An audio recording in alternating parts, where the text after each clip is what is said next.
Personally, one of my biggest life struggles has been sexual temptation, mostly in the form of pornography, starting at a pretty young age, and all the kind of ripples from that, and the dozens, if not hundreds of times that's caused me to be a hypocrite or do one thing and say another, or have to keep stories straight or spin lies to cover things up. The bondage of knowing that something's wrong, but having a certain image that you're trying to maintain. That bondage of having to keep track of what you did with so-and-so, or who knows what and who doesn't know what, and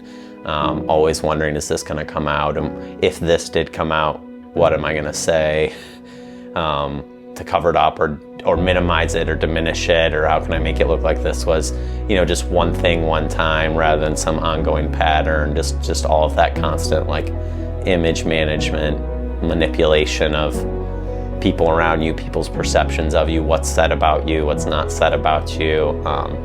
So that is a lot of chains to carry around on a daily basis. I could be in denial to other people, but not to myself. I mean, it was never free enough for like months at a time where it's like, oh no, like I'm good. It was just like a constant in my life for years. And then another way that it just keeps a hold on you is not being able to be honest with people that you actually like,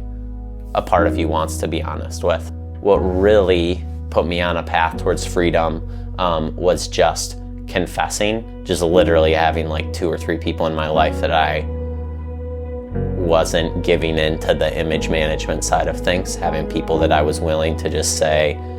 like something really ugly, something really scary, something that I thought was maybe a little bit repulsive, and just not overthinking like,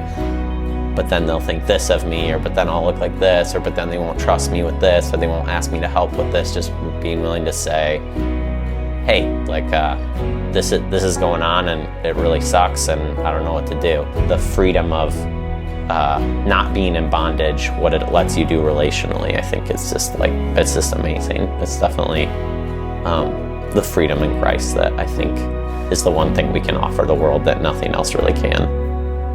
Freedom to me is not having things to hide, not having stories to keep straight, being able to be at peace in all conversations, all situations,